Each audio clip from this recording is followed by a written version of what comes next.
Today's episode is proudly sponsored by the Rising Tide Mastermind. Each and every year, the Rising Tide Mastermind gets together in Atlanta for a live event. This is one of the most anticipated events within the Rising Tide Mastermind.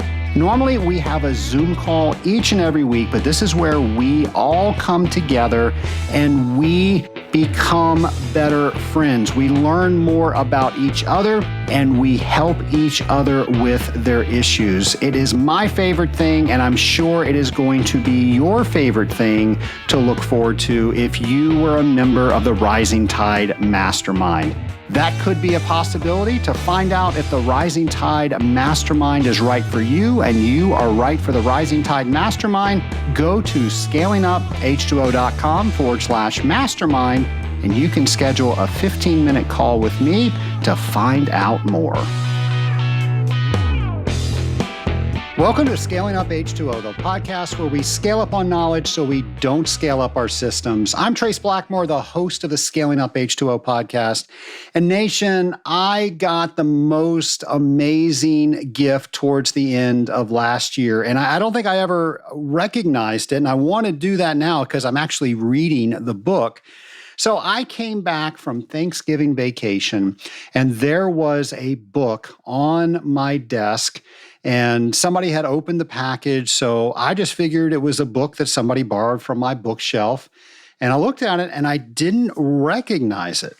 And it's A Mystery of My Mysteries, The Death and Life of Edgar Allan Poe. And I'm a Edgar Allan Poe fan. I shared that with you on episode 166. I'm from Richmond, Virginia, and Edgar Allan Poe lived in Richmond, Virginia. So we had a Poe museum and a Poe house, and there was a pub called The Raven.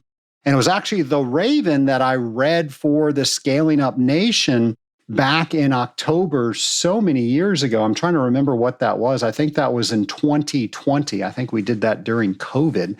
So I had lots of time to practice, I guess. That was one of the more difficult episodes because I wanted to make sure I did it justice. And I wanted to make sure that hopefully I created some more Edgar Allan Poe fans out there. Well, you have no idea what's going to happen when you release an episode. And it could be years later, in this case, almost 4 years later, where somebody sent me a book. And let me tell you the story about this book. So at first glance, I was like, well, I don't recognize that book.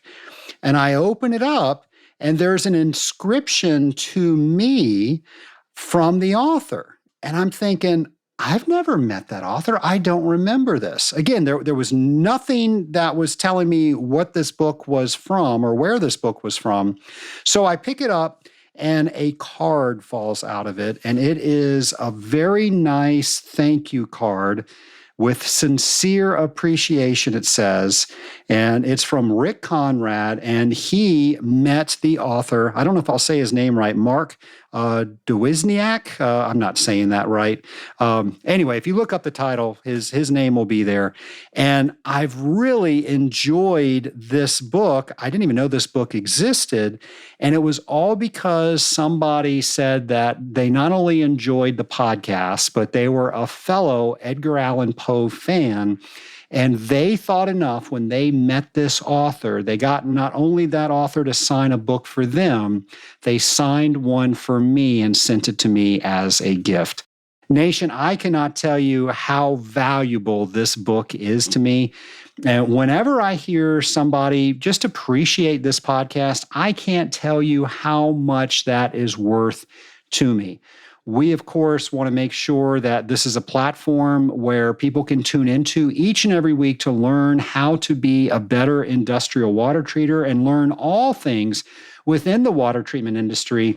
It's my hope people appreciate and enjoy it, but you honestly never know until people let you know. And so many out there in the Scaling Up Nation have just come up to me at a convention or some sort of conference and said, thank you for the podcast, or here's a show idea. But that means so much to me. And when I get things like this book, I can't thank you enough. So Rick, thank you so much for sending that to me. On days when I don't have time to record the podcast because life is in the way and we're up against a deadline, I remember little things like that. And I remember people coming up and saying that they look forward to every Friday having that podcast episode. And that gives me the energy to stay here late at night after everybody else has gone home, after I finished all my other work, and record this podcast for you. So I just wanted to open up and say how fantastic that was. And thank you so much for all of you out there that not only listen to the podcast, but you let people know that it's a podcast for the water treatment industry, and it just really, really warms my heart. So thank you, everybody out there. I really appreciate that. Something I'm also told when people come and talk to me is how easy it is to figure out what the next show they're going to go to is, because my great staff, my great team here at Scaling Up H2O put together an events resource. It's much more than a page. It's everything that's going on in the water treatment community. And I want to list a couple of things that you can find on it, but there are so many more things by going to scalinguph2o.com/events. You will find things like this is hard to say, the Rural Water Rally. There we go. I said it. The Rural Water Rally. That's taking place February 6th through 8th in Washington, D.C. And this is an opportunity for supporters of our industry to make their cases directly to elected officials. So if you are in the rural water affiliation arena, this is something that you probably want to take advantage of, and we'll have information for you on that page I mentioned earlier. Also, the 2024 WQA, that's the Water Quality Association, is having their convention and expo March 5th through 7th in Orlando, Florida. Who wouldn't want to go to Orlando in March? So we're going to have all things WQA on our events page, and this is a great one to go to. This is, if you're in the drinking water industry, and it is just a great, great conference. It's got a lot of vendors that attend. The papers are great, and it's just a great association. So we'll have all of that information on our events page. The American Chemical Society is having their spring conference in New Orleans. That's going to be March 17th through 21st. So if you're a member of the American Chemical Society, this is probably something that you want to check out. And maybe you're considering becoming a member of the American Chemical Society. So we'll have all that information for you on our events page. And then finally, the Texas Water Week is taking place April 9th through 12th in Fort Worth, Texas. I absolutely love Fort Worth, Texas. One of my favorite restaurants is there. It's called Hard 8. It is one of the best barbecue restaurants you will ever go to. So if you're going to Texas Water Week, you want to make sure that you check out Hard 8. They've got lots of locations around there, and tell them that you heard about it on the Scaling Up H2O podcast. I don't think that'll do anything for you, but who knows? You never know unless you try. So this is actually the 28th year that they're holding this conference, and we will, of course, have all of that information for you on scalinguph2o.com/events. Nation, James McDonald is a great friend of this show. He's a great friend of the Scaling Up Nation, and he is making sure that we are getting smarter each and every week, drop by drop.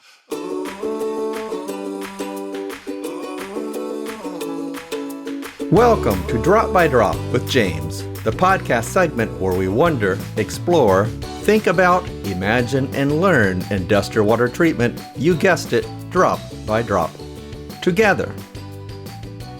In today's episode, we're thinking about the carbonic acid, bicarbonate, and carbonate distribution as a function of pH.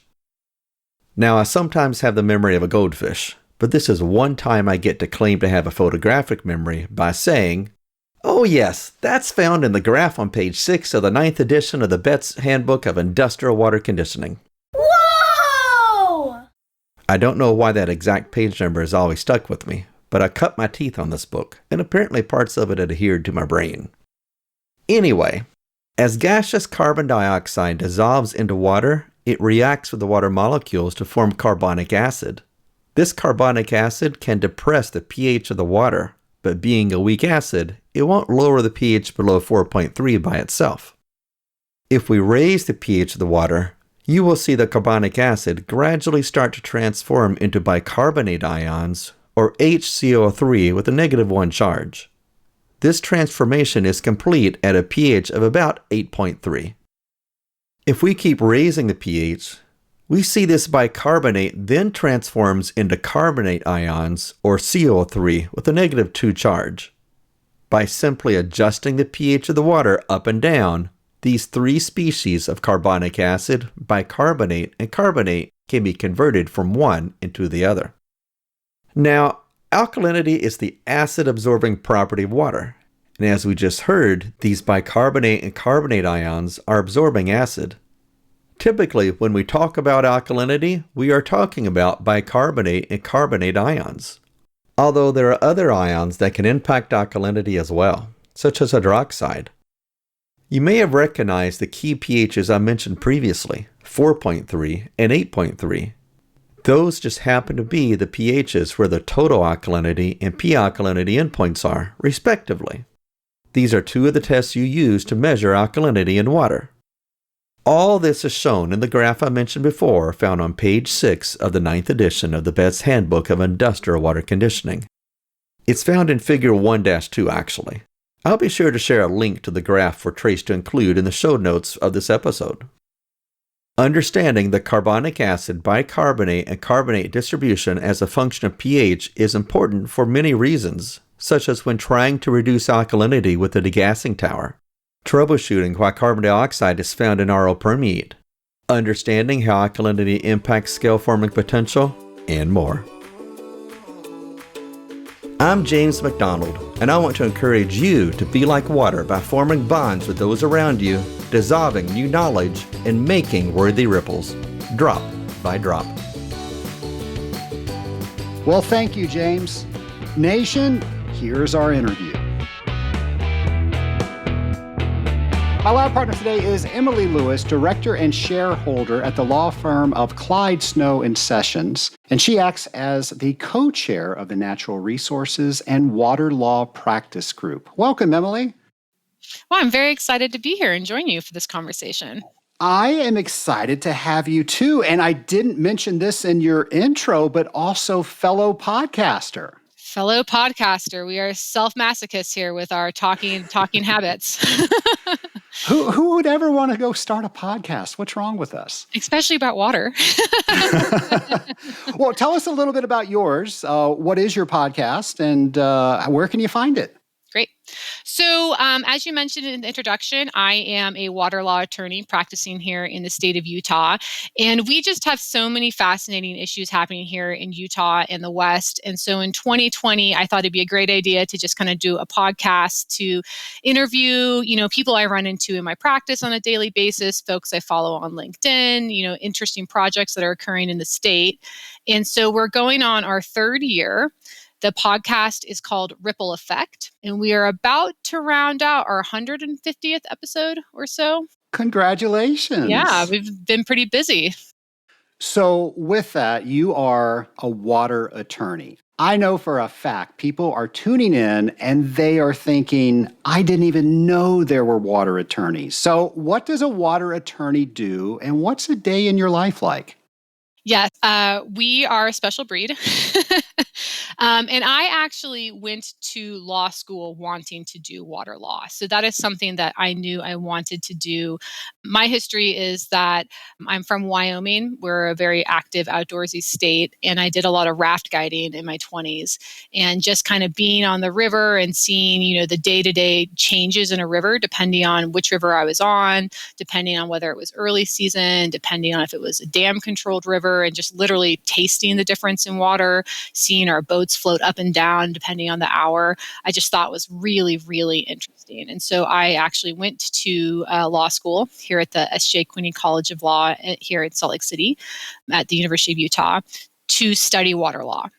And so a water attorney, it's a great field. If you are someone who's intellectually curious, who likes to solve hard problems, being a water attorney is a great position to do because we get to basically have our fingers in everything interesting, which I like.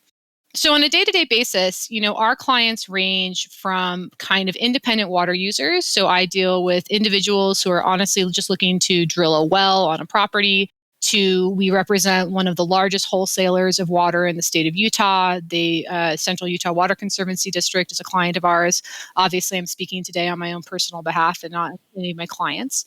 And, we deal with trans-basin diversions from the Colorado River Basin into the Great Salt Lake. We represent very large agricultural interests. So we deal with a lot with more recently assisting with kind of ag optimization projects, having agriculture become more efficient. And then kind of unique to our practice and something that I'm very passionate about is we've been working a lot with the state of Utah through various kind of contractor projects, working on kind of broader water policy. And so we've got a really great Salt Lake integrated basin plan that deals with water policy for the Great Salt Lake coming out. And just this week, we released our website, which is the culmination of a 3-year effort developing water marketing strategies for the state of Utah. And so we really have a very broad base of what we do. I'm curious. You went to law school knowing you wanted to specialize in water. Was that a specialty in law school, or did you have to create that after you graduated? So the University of Utah and the S.J. Quinney College of Law have what's called an environmental certificate.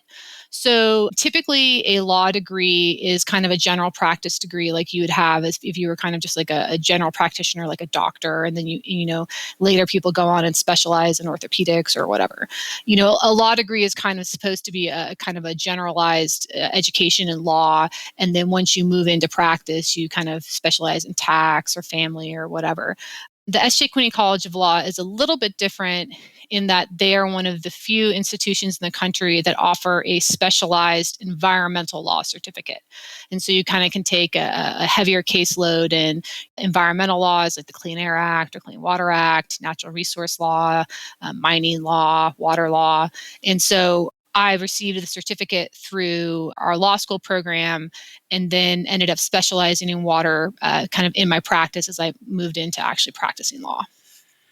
And you are also a professor. Is that what you're teaching your students?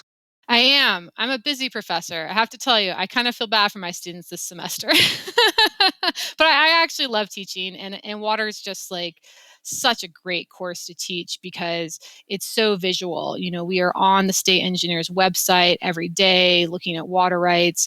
We did a fantastic field trip a couple weeks ago where we went and spent all day looking at one of our clients' irrigation canal company systems, and they're installing a $17 million efficiency program to do automated gates. And so it's really a fun, practical course to teach because you can go out and touch the things and see the maps and talk to the people. Instead of that like esoteric tax stuff or torts. So if we had a syllabus in front of us, what would be some of the things on that? So the course is kind of divided into 2 halves. The first half is really kind of, I do 1 day on riparian rights, which is the doctrine that's primarily practiced on the East Coast. And I'm based in Utah. And so, that's not something I do on a day-to-day basis. So it's kind of more of just a overview of the general principles. And then we really do spend a good 6 weeks talking about the components of the prior appropriation doctrine and kind of how that developed here in the West. And we talk a lot about the history of the West and how, water law in the West really is a reflection of the westward migration, of the conditions that people found. It's a combination of, how do we resolve conflict, the prior part of the prior appropriation, we talk about first in time, first in right. That was a way to resolve conflict on little tiny streams between miners. If you had a miner come out, first, you had to figure out a way for them to claim their water so that they could defend against, later comers in the stream. We also talk a lot about the migration of Western settlement, the wagon trains that came out and how those ended up developing into, communal water companies and how they shared water amongst all the settlers. And so we really do kind of take like a very historical basis because at the end of the day, the doctrine of prior appropriation is built around this concept of beneficial use. Water rights are designed to fulfill a very specific use at a very specific place for a very specific stream. And, once you kind of understand that, then you can kind of see how the doctrine was built but more importantly, how it was built in a way that is flexible to adapt and amend to kind of today's conditions. Water law gets kind of this bad rap of being this antiquated, hard to work in thing. But in all actuality, it's very straightforward. I mean, it is a prospective way to resolve shortage. And once you know that, then you can contract with people about different arrangements. You know the value of water rights. You know what's going to happen. It really adds certainty to the discussion. So you can kind of create some creative ways to deal with some of the issues that we're dealing with today that they never would have thought of 150 years ago. So this podcast serves the industrial water treatment community. How are you working with them in your day-to-day? So we do represent several municipalities, that have water treatment facilities. And so most of our work for them is kind of more in the terms of water rights portfolio management. Do you have the right amount of water rights? From what sources are they coming from? Are they coming from ground? Are they coming from surface? Are they coming from, contracts with large wholesalers? And so that's kind of one way we deal with them. Here in the state of Utah, we've had some very robust discussions about reuse recently. And so how do we deal with kind of like reuse? That's something that we've been working with our clients a bit on. But also another aspect of water, and especially from the policy perspective, is revenue. How do our clients make money so that they can build another treatment plant or so that they can do a pipeline installation? And so, I'm less involved in the day-to-day of, how a treatment plant is built or operated, but kind of more on the back end of what is the water going into the plant, what is the water coming out, and then how do we make sure that that is a, economically viable operation for one of our clients. We had somebody on the podcast not too terribly long ago, and they were talking about how we could just go out, drill down so many feet, and we can find water. But as we continue to pull water out of the ground, it's not always going to be there. So more and more facilities are trying to reuse as much water as they can. And eventually, people are going to start drilling wells, and that water's not going to be there. I'm curious, from a law standpoint, what do you think that landscape is going to look like? I'm so glad you mentioned that because as you said that, I'm wondering what state your guest was in. Because our groundwater laws are very, very different. And actually, if your listeners are interested, the New York Times is presently doing a very, very good interactive series of stories on groundwater. And the one that came out last week was just about the different rules and laws that apply to groundwater across the West because they are very different. And so here in the state of Utah, we've regulated our groundwater as early as 1936. So, you had to get if you wanted to drop a well, you needed a permit from the state as early as 1936 to get groundwater. And, and oftentimes earlier than that, we recognize diligence claims for underground uses. But in contrast, California didn't adopt their Sustainable Groundwater Management Act until 2014, and it didn't really become effective on the ground until 2016. So, that is, almost 100 years difference in groundwater law. And so realistically, the ability to just drop a well and get more water is more and more limited. And physically, the water is not there. And then legally, the challenges are, it's much more of a heavily regulated space these days. I'm sure there are some people listening and they get frightened when they hear an attorney, especially in the water sector. So what's a common misconception that we can clear up about what you do? Yeah, I can say this very sincerely is that, I am an advocate of this particular role. I teach because I like being with the students. I also really like being with kind of like up and coming minds who want to be thinking about this stuff. And I can say this with a very much of a straight face is that the water law bar here in the state of Utah, I don't work in many other states, even though I do have a lot of interactions with attorneys in other states, is very different than other kinds of law. Whereas you might have like a divorce litigation where it's a sum game, one person moves a check in one column to the other column. With water, everyone loses or everybody wins. Like there really can't be winners and losers in water, because that means that we have failed as a society to, properly steward and manage this resource that is for everybody. And so it's an exceptionally collaborative area of law. We spend a lot of our time in working groups. I mean, just yesterday I was at the Utah Water Task Force, which is an appointed body of 14 individuals who come from different stakeholder groups, DEQ, municipal providers, water rights. And then typically we have about 100 people attend these meetings that are just members of the public or members of other groups. And we literally sit together and vet administrative rules as a group. I mean, like line by line.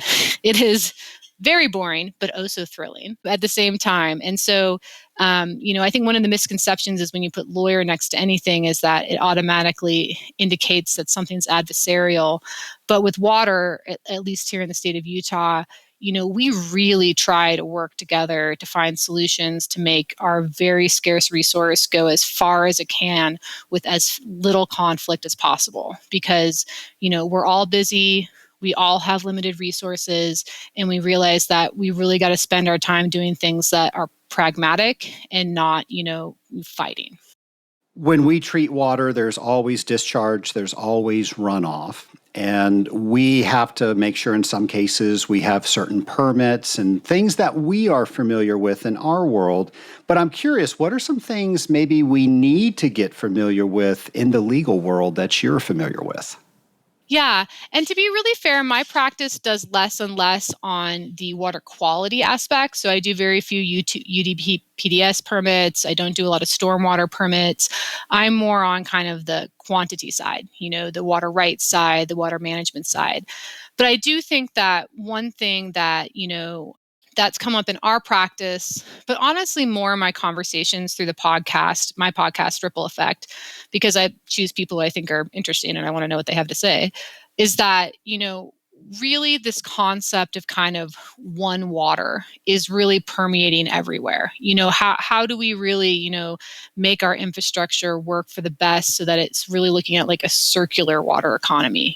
We have discharge, but is there a way that we can do upstream infrastructure so that we have less stormwater at the end? That I've seen a lot of conversations about that. I had a podcast interview with a gentleman named Kevin Mercer who does Rain Barrel. Not exactly remembering the name of his entity, but basically it's, on-site distribution of water for storm that basically does like, rain barrel to, little tiny shallow well to put the water back into the system at its local point instead of having to run into the gutter and then run into a stormwater system.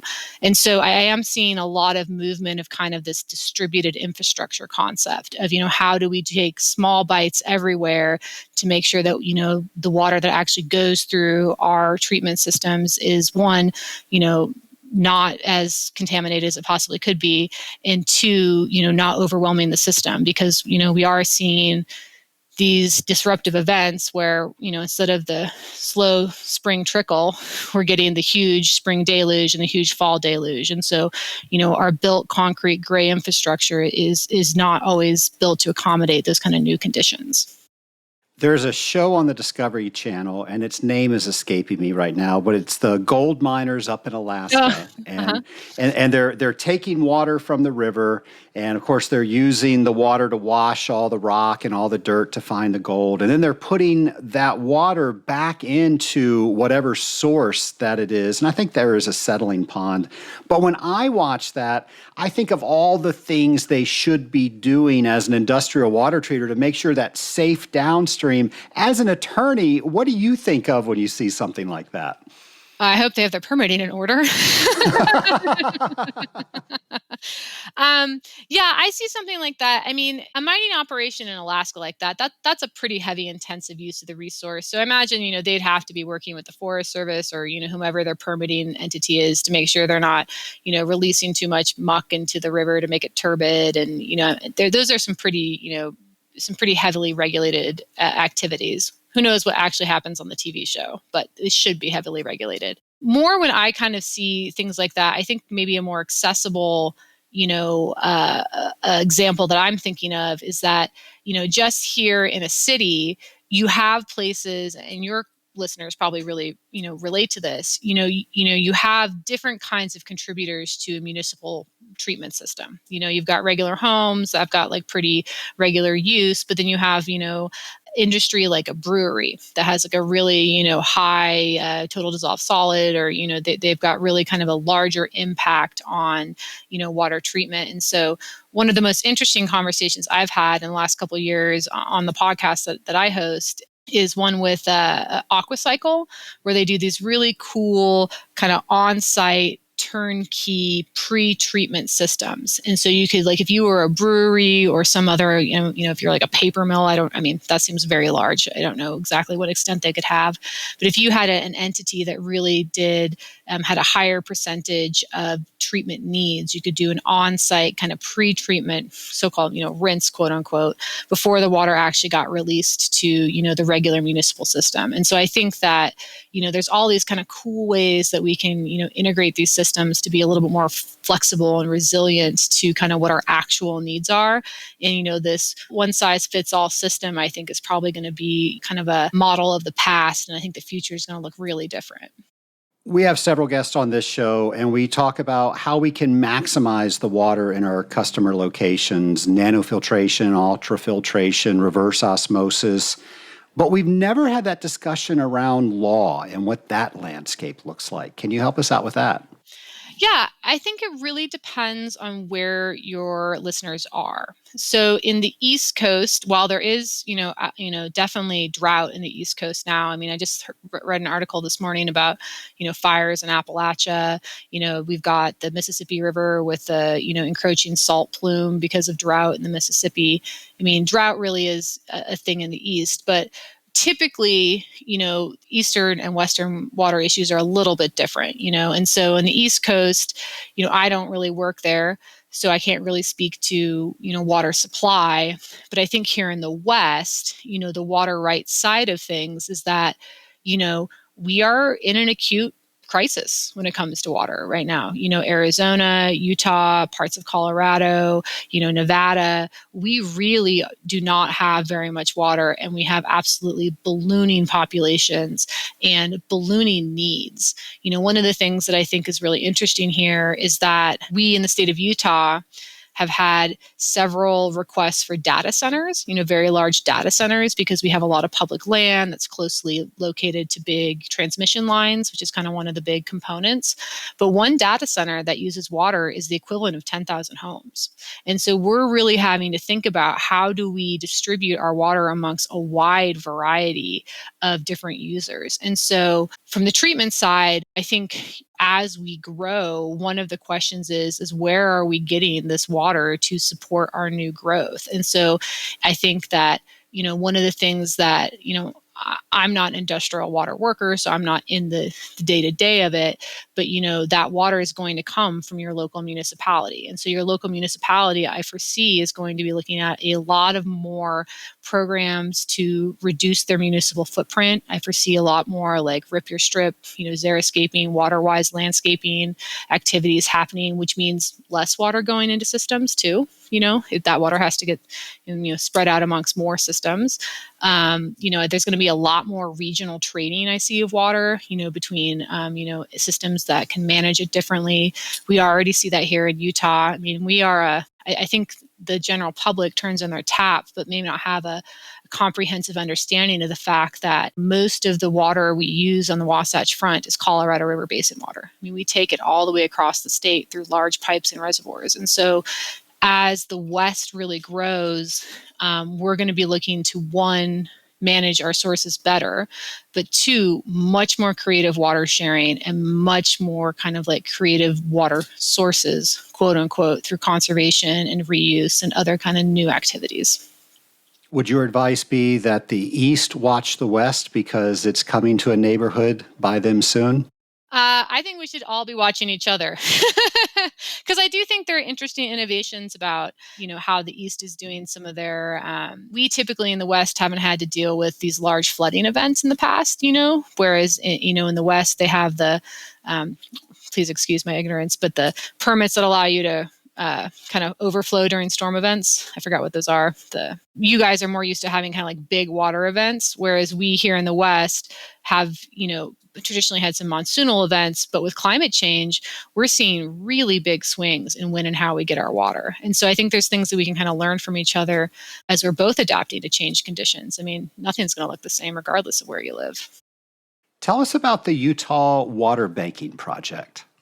Yes, I'm very excited about this one. So the Utah Water Banking Project should really be called the Utah Statewide Water Marketing Strategies Project. But this is actually the culmination of really a 5-year effort. So I mentioned earlier, here in Utah, we are very into collaborative processes. And so in about 2016, 2017, the state of Utah invested in several large-scale reports to kind of say, hey, what is happening with our law? What is happening with our needs? What are some things that we can do to be a little bit more flexible in our water? How can we amend the prior appropriation doctrine to kind of meet real needs? And one of the things that we hit upon was this concept of water banking, quote unquote. And what that means was a mystery. And so we spent kind of the 2017 through the 2020 process studying water banking projects across the West and also in the state of Utah. And really what that ended up meaning was water leasing. How are people putting surplus water out into the market in a way that those who want water can take advantage of it, and it actually results in a wet water transfer from point A to point B. And so we created in 2020 the Utah Water Banking Act, which basically focused on 3 key principles, temporary leasing, local. We really wanted this to be something that local people did. It wasn't going to be a state down, top down program. This is something that if you wanted to do it, you could do it. And then voluntary. This is just a totally voluntary program. And essentially what we did is we created a way for certain leasing arrangements to apply to the Utah Board of Water Resources to be approved as a Utah water bank. And then if they're approved as a Utah water bank, they were extended certain benefits under the law, like their water rights got protected from forfeiture. They were able to be used for in-stream flow purposes, which at the time in 2020 was pretty novel. We've changed the law since then. And then also kind of some streamlined administrative processes. And so that law was put into place in 2020. And then we got about $800,000 in funding from the federal government and the Utah state government to do pilot projects across the state of Utah. And so what we did is we did 3 pilot projects and then actually ultimately ended up doing a 4th pilot project at the end, kind of testing the Water Banking Act, but more broadly learning, what does it mean to do water marketing? When you say that out loud, what does that mean? And how can we help water users kind of better organize their thinking about that process? And so what the actual deliverable of this effort is a statewide water marketing strategy report. And we've got a great website. You can go to water.utah.gov/water marketing. And what we've done is based on our conversations with the pilot project participants, we've organized kind of the process to organize a water lease into kind of 5 key milestones. And those 5 key milestones are people. Do you have the right people in the room? Markets. Do you have the right balance of supply and demand? And then logistics. Can you physically and legally move the water where you want? And then once you've kind of decided those 3 things, you can kind of move on to, designing a transaction. What are the pricing elements? How are we going to coordinate? Who's going to watch it and monitor it? And then our 5th milestone is approvals, seeking various approvals from the agencies that you need. And so really the statewide water marketing strategies, information is that we've got a whole bunch of videos that kind of unpack each one of those milestones. And we've got interactive tools. We've got a series of kind of choose your own adventure questions that walk participants through each of the milestones that talk about really nitty gritty things that we heard our pilot participants ask, is there a storage unit in our area where people are storing water in the late season that they may not need, that people in the local area could potentially lease?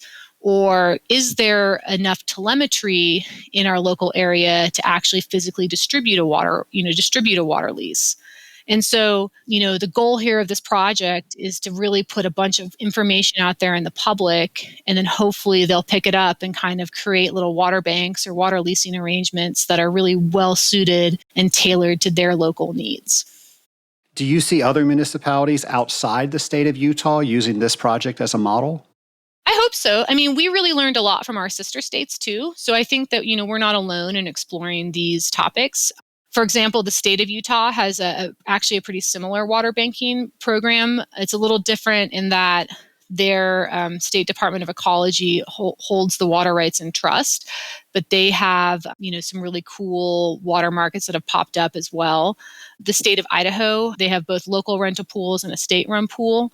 And so I think, what we're doing is very on pace with what some of the other states are doing, but this is just maybe a little bit more water user centric. And that's kind of what we found, is that some of the other programs in other states weren't being utilized to their fullest because it was too top down. And so this was really trying to kind of model it on, private irrigation company principles that we apply here in the state. And so we're hoping that this maybe is the magic solution to kind of getting more water marketing going, is that we really are focusing at the very, very local level.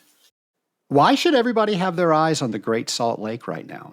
The Great Salt Lake is fascinating. So for those folks who are not familiar with the Great Salt Lake, it has received a lot of international press in the last couple of years. But just to kind of paint a big 10,000 foot picture, the Great Salt Lake is a terminal lake, so there is no outflow. And so it basically receives all the water from several tributaries along the Wasatch Front.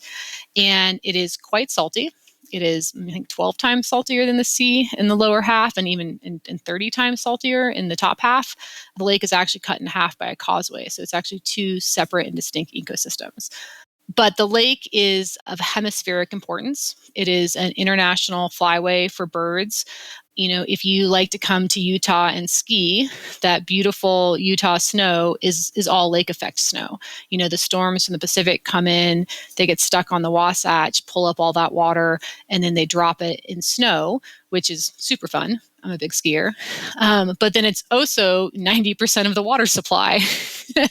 And so, the lake in the last couple years, due to a combination of climate change and drought and hot conditions, it's also a shallow lake. So, it has very high evaporative conditions, and also, human diversions. And there's a lot of us here who are using the same water, has basically declined to its lowest levels ever. And so that is really, really a big problem, because we are reaching such critical salinity levels in the south arm of the lake that there are some threats about the kind of indicator species, the brine flies, the microbialites that live on the lake, being too salty for them to live. And so when those keystone species, cease to thrive, everything above them does as well. And so we are exceptionally fortunate in that we had one of the largest recorded water years ever in the 2022-2023 winter. And so we got a little bit of breathing room, but there is a very real and very acute need to actively and proactively, manage the Great Salt Lake to increase those lake levels. What's being done to increase lake levels? So I think that the Great Salt Lake is not only important to watch because it's a critical ecosystem to watch in the West, but also, Paul Krugman had a really good article in the New York Times, about a year and a half ago, where he really said, this is the canary in the coal mine for climate change. He's like, this is really the case test of whether we can get it together as a society to solve hard problems together, because it really is a wicked problem. And we have 10,000 water users who take water from the tributaries to the lake. Getting all those people coordinated to bring water to the lake is going to be exceptionally difficult. And so one of the things I think is really important for, watchers of the Great Salt Lake to realize is that, in the last 4 or 5 years, the state of Utah has made light years worth of work in modernizing their water law to figure out ways and tools to get water to the lake. And it's taken a couple years to get that in place, but we are on the precipice of really having a lot of exciting things happen. For example, one of the things that we did is because the prior appropriation doctrine was built to accommodate, 19th century agrarian Utah, letting the water sit in the Great Salt Lake was never considered a beneficial use. And so now we've amended our laws to allow for in-stream flows for water to go to the lake and be used for those purposes. However, just stating in the law that water can be used for that purpose doesn't physically get it there. So we've also made a whole suite of laws and changes to update our distribution systems, monitoring, measuring, so that if you wanted to bring water to the lake, you actually know it gets there. The other thing we've done is the state has pumped, hundreds and hundreds and hundreds of millions of dollars into ag efficiency projects. And so we are, here in Utah, 70% of our water is used by agriculture. And so we are working hand in hand with our agricultural partners to try and figure out ways to, make those operations as efficient as possible, because we really want to also keep our agricultural community. The solution is not to dry up ag. The solution is to work with ag. The other thing we've been doing is we've been passing, tons of laws about land use and water integration. Municipalities having, much stricter laws on water-wise conservation, really kind of trying to move the needle on the municipal component. And so, we have a long ways to go. Like, don't get me wrong, but I would really like the public to understand that, we have really heard the call. And I do think the water user community and the water policy community has really stepped up to the plate to make big changes. And we're about to, the last couple of years has been, building the bus. And I think in 2024, we're really going to start driving the bus. And it's just a really exciting time to kind of see what happens. As new policy is written, how does our industrial water treatment team work with your legal team to make sure we're getting the best policy out there? That is a really good question, because the way I like to describe water to people is that it's kind of like a sweater where you pull one thread and something else happens over here. And so, for example, I have Weezer in my head now. Thank you for that. That's okay. Everyone should go home with Weezer. Why not? It's fun. Happy buddy holidays. So a good example for industrial water users is that, the Great Salt Lake is actually a really big beneficiary of effluent, And so, like, for example, the Jordan River, that is one of the main tributaries to the Great Salt Lake, in August, something like 30 to 50% of its flow is from publicly operated water treatment plants. And so, it's been really interesting because on the one hand, we've been having really interesting discussions about reuse and trying to make our water go further. But on the other hand, the more we reuse water, the less water gets back into the natural system. And so it's been this really interesting kind of trying to find the balance of, where is striking the right chord with encouraging reuse, because we need our sources to go further, but yet making sure enough wet water flows into the system so as to not further degrade the Great Salt Lake. It's complicated. There's a lot of countervailing positions to be had. With all the things that you've been talking about that you've been doing over the last few years, what are some of the takeaways that you have? I think the takeaway that I really think is important to kind of get across is that the reality is, here in the West, especially in Utah, we are going to ask the public to do a lot of really hard things because these things are hard. There's just no way around it. Water is complicated. It's nuanced. It takes a lot of expertise. It takes a lot of care. And I think that it's for us to actually be successful, we also need public buy-in on it. And so I think that one of the things I really loved, the conversation to kind of move towards is that recognizing that this collaborative ecosystem that we've built around water here in Utah is really working. And it has been working for a long time. And we have very big challenges, which make it seem like it may not be working. But the reality is that we are so much stronger when we work together on these problems. And what I really fear is that, we're going to start pointing fingers. And when we start pointing fingers, all of our resources get, dragged into litigation, dragged into fighting, where the reality is that, we all have to win. And so I just think the biggest takeaway of the last couple of years is, one, I think we've been very successful on this front of working together to modernize our water law. But two, just trying to increase the level of water education, increase the level of water fluency in the general public, and also kind of just, like a little bit of expectation management and also a little bit of excitement and kind of celebration. Like, we're in hard times, but we're also doing hard things. And sometimes you kind of have to stop and take a bigger picture, because if you don't do that, you're just going to get bogged down in being negative. And the reality is that we just don't have time to do that. We really need to kind of like put our heads down and get to work and honestly be kind of happy warriors. So that would be my takeaway, is that I think we're doing a good job. And there's a lot of opportunity to do even better. And I hope that everyone kind of joins us on that journey. I love what you said earlier about that. In water, we either all win or we all lose. Well, speaking of winning, I know you're going to do very well with our lightning round questions. Great. So are you ready to segue over to those? I am ready. All right. So if you had the ability to go back in time and talk to your former self on your first day as a water attorney, what advice would you give yourself? I would give advice that a very good friend of mine gave me about 5 or 6 years into my career. And she said, what we do is hard, and you should remember that, and you should be okay with it. Because I think sometimes we lose track of the fact that what we do is difficult, and we signed up for difficult tasks. And when we don't see immediate success, that doesn't mean we're failing. It just means we're doing the job. What are the last few books that you've read? Oh my gosh, you guys are going to hate me when I say this out loud. I'm actually reread Gone with the Wind. Really? Yeah. Nobody assigned it to you? And No, I read it in high school, and I recently had to move. And there's been this really interesting public conversation about books and what books we should ban and what books we should keep. And, it was one of these things where I was like, this is kind of part of the American canon. It is sitting on my bookshelf. I'm looking for some light reading. What does it look like to read this with an eyes of a new, as a 40-year-old woman who's, different and evolved and, kind of watching how we think about literature.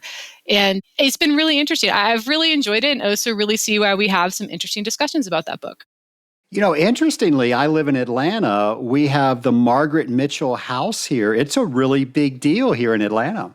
Yeah, that's funny. I didn't actually quite realize you were in Atlanta, so that's even more fitting for you. So outside Gone with the Wind, if you were looking for a good water law book, and there have been many, many great water books that have come out in the last couple of years, I think a seminal book to read, actually I've got two of them, two really seminal books to read would be Beyond the 100th Meridian by Wallace Stegner. And I would consider it to be the professional biography of John Wesley Powell. And so John Wesley Powell is typically thought of as the first person to conquer the Grand Canyon. But, he did that when he was 35 and 36. And he had a professional career that spanned until his early 90s. And he created multiple, offices of the Smithsonian. He did all kinds of things, but he was also kind of like the father of the public land survey system and the Western irrigation survey system. And he was just so prescient in understanding how our water resources would work into the future. And he actually recommended that our Western states be designed along watershed lines and not these big boxy states that the federal government was proposing. And so, he really foresaw what the impact would be of all these homesteading acts happening. And so it just is a fantastic and fascinating book. And then I would say the other side of the coin of that is also a Wallace Stegner book, but I would read The Angle of Repose, because that is more of a fiction book that is actually told from a woman's perspective, but she's the wife of an engineer. And they travel all through Silverton and Boise, and they talk about water in the mining camps, and they talk about water in the canal systems in Boise as they're getting developed. And so it's a really kind of good double feature about actually what was happening versus, a storyline to actually give you some perspective. When Hollywood writes the script about your life, who do you want playing Emily? Oh God, nobody. That would be just that would be a difficult Jennifer Lawrence, because she's funny. There you go. Final question. If you had the ability to talk to anybody throughout history, who would it be with and why? If I had the ability to talk to anybody throughout history, who would it be with and why? Probably like Georgia O'Keeffe, She's really fascinating and has an interesting perspective. She went on long walks. She really thought about things. I think she really saw the world in a way that really kind of captured some of the mystery of the West. And so I really would like to, I think she'd be really fun to talk to. Well, you were really fun to talk to, and I really appreciate you coming on the Scaling Up H2O podcast. I just can't help but say that water touches every single industry, every single job. And I bet people didn't think they were going to tune in today and hear from an attorney, but we learned so much because of that. So thank you for coming on the Scaling Up H2O podcast. Yeah, I'm happy to be here. And if you guys want to learn more about Western water law, not to do a plug selfishly, but we do the Ripple Effect podcast specifically just to kind of put cool stories out about Western water, because there's a lot happening out here and it's kind of fun to watch it all progress. We will make sure to link that to our show notes page. And I'm sure, just like the Scaling Up H2O podcast, you can find the Ripple Effect anywhere you find podcasts.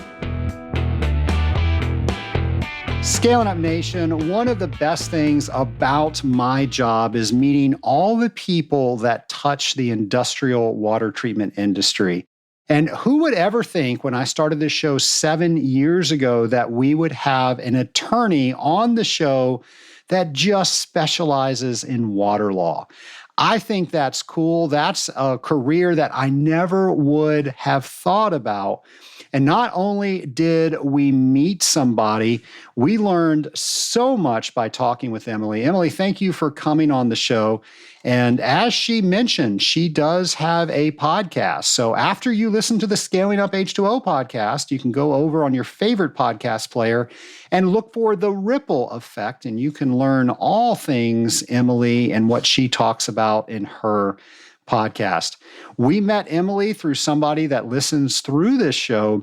Nation, that is how we find our next guest. So I appreciate all the things that people send to us as far as ideas and people to interview. If you've got an idea, please go to scalinguph2o.com and then navigate over to our ideas page. And that will help us keep many episodes to come into the future. I mentioned last week we're going to hit episode 400 by the end of the year. And I can't tell you how mind-blowing that is, because I remember sitting at this very desk with another microphone and antiquated equipment. I've got really cool equipment now. But with that, I remember not knowing anything about a podcast. I remember recording, actually, it wasn't even a microphone now that I think about it. It was on my Bluetooth headset, and that was episode 1. And if episode 1 is not motivation that you get better the more you practice, I don't know what is. But I made it through episode 1. Apple, for some reason, accepted my podcast. And I then had a podcast in April of 2017. That was episode 1. We're now on episode 347. And I didn't even know what a podcast was 3 years prior to recording that first episode.